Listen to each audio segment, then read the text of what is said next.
It is the latest symbol of America's decline. On social media, passenger cabins on jetliners bound for the United States are mostly empty. Hello, everybody. David Shuster here. Normally, at this time of year, aircraft headed to the United States are packed, but tourism is down dramatically, and international travelers staying away from the United States keep citing one reason: Donald Trump. I think something really does have to change. I really hope so for the world, actually, not just for me. When it comes for vacation, I think there's other places I would rather go. It's dangerous and nobody is safe there anymore to come to America as a tourist. 25-year-old Lukas Sila from Germany was stopped from entering the U.S. after a trip to Mexico with his American girlfriend. He was shackled and held for 16 days before being allowed to return home last month. I get a lot of questions from people who want to visit America, and I try to help them and tell them my experience. That's what Germans have heard about America. Australians have also gotten an earful from several cases. One Australian with a working visa was detained and deported on returning to the U.S. from his sister's memorial. He says U.S. officials called him an epithet and told him Trump is back in town. We're doing things the way we always should have been doing them. The effect of all of this on people coming to the United States is significant. As The Guardian reports, the number of Europeans traveling to the United States has cratered under Trump. See all of those charts? Some Dutchmen say, why are you going? You're going to Trump? New trouble from abroad. There's a sharp decline in international visitors to the U.S., down at least 14% from a year ago. It's even worse with Canadians. The overall political climate, I'm a little more content this year just to spend my money in Canada. Canada accounts for a quarter of all tourism to the United States. Several reports say that Canadian tourism to the U.S. this year is down by 70%. The cumulative effect is huge. According to data from the World Travel and Tourism Council, America is on track to lose $12.5 billion in travel revenue this year, making it the only country out of 184 analyzed that's projected to see tourism dollars decline in 2025. International visitor spending is expected to fall to less than $169 billion by year's end, a 7% drop from 2024 and a staggering 22% decline from tourism pre-pandemic peak in 2019. The WTTC said it could take until 2030 for U.S. tourism to bounce back to pre-COVID numbers. Recently, President Trump was asked about the tourism decline. On tourism, there's been a steep drop-off in international travel to the United States. It was down 12% last month, down even more from Western Europe. Why do you think that there are fewer people suddenly who want to travel to the United States? Well, there could be a little, there's a little nationalism there, I guess, perhaps. It's not a big deal. But it is a big deal to several U.S. states, especially those along the Canadian border. In Kennebunk, Maine, this inn relies on Canadian visitors and has seen bookings vanish. We're usually almost full with Canadians, and this year we had 2 families.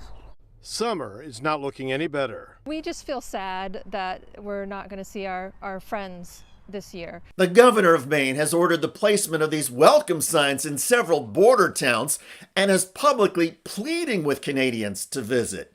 Just to reinforce the idea that Maine welcomes Canadian visitors, Canadian businesses, Canadian citizens. In the meantime, Canada is getting some very high-profile public solidarity in its tensions with Donald Trump.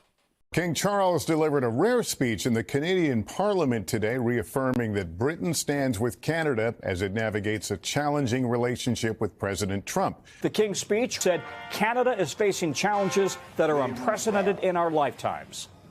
Democracy, pluralism, the rule of law, self-determination, and freedom are values which Canadians hold dear, and ones which the government is determined to protect.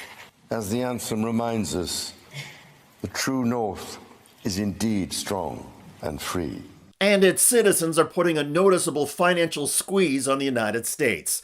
Adrian Wright, a Canadian living in Germany with family in the United States, is refusing to travel to America. What would need to change for you to consider going back to the United States? I would have to say bye-bye President Trump. I would like to see that he doesn't make it through the next 4 years. He doesn't make it through the next 4 years. That may sound harsh, but that is the way so many international travelers feel now about Donald Trump.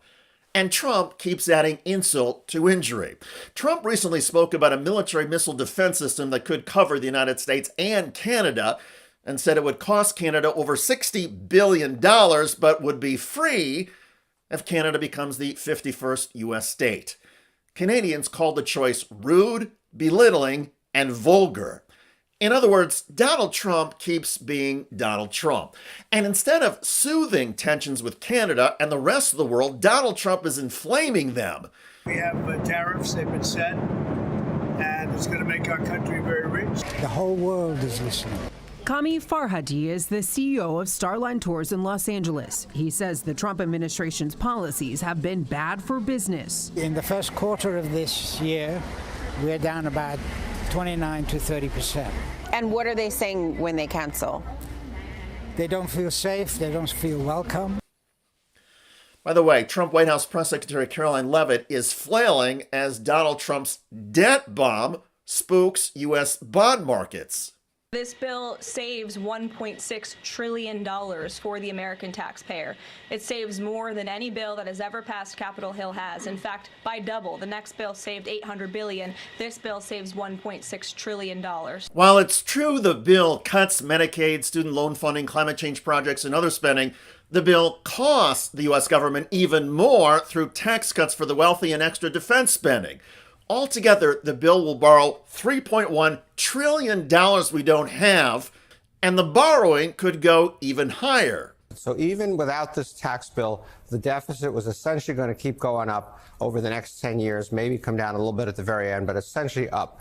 Then you add in the tax bill that we just talked about, including the fact that they've played the same gimmick they played in 2017, setting up some of these things to expire. And that would make the deficit impact higher, but not as high as if you made all this stuff permanent. The record of Congress, stuff almost always gets made permanent. And so somewhere along in here, they will make this permanent and will end up on this line. And this line is something like $25 trillion of additional debt. This is a very good bill for the American people, the American taxpayer. Up 20% of Americans, you're going to get roughly a 3.7% increase in your after-tax income, really all from these tax cuts. But if you go all the way to the bottom and everything in between essentially leads you to the bottom, if you're in the bottom 20%, you actually lose $800. Why do you lose $800? You get a very small tax cut, and you get a very large cut in Medicaid and these other benefits that we were just talking about that affects the 20% disproportionately. Check out that video at the link below. It generated a lot of comments on YouTube. One of the most popular is from Frederick, who wrote, saves $1.6 trillion and raises debt by $25 trillion. Effing brilliant, right? I look forward to reading your comments about Donald Trump tanking the U.S. tourism industry and costing American businesses tens of billions of dollars. I'm David Shuster. Thanks for joining us.